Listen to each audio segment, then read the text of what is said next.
നമ്മളിതിൽ സവാളയും ഉള്ളിയും എല്ലാം കൂടെ ഒന്നിച്ച് ഞാൻ ചോപ്പ് ചെയ്തിട്ടുണ്ട്. ഇത് നമ്മൾക്ക് മാറ്റി വെക്കാം. ആ ചോപ്പറിലേക്ക് തന്നെ ഒരു വലിയ തക്കാളി ഞാൻ അരിഞ്ഞിട്ടിട്ടുണ്ട്. അതും കൂടെ നമുക്ക് ചോപ്പ് ചെയ്തെടുക്കാം.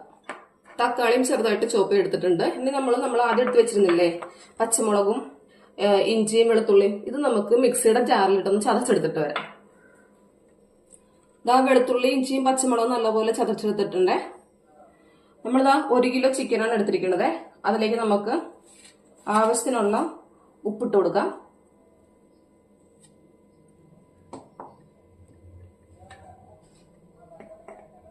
ഒരു 1/4 സ്പൂൺ മഞ്ഞൾപ്പൊടി. ഇത് രണ്ടും കൂടെ ചേർത്ത് നമുക്കൊന്ന് നല്ലതുപോലെ ഒന്ന് മിക്സ് ചെയ്ത് വെക്കാവേ.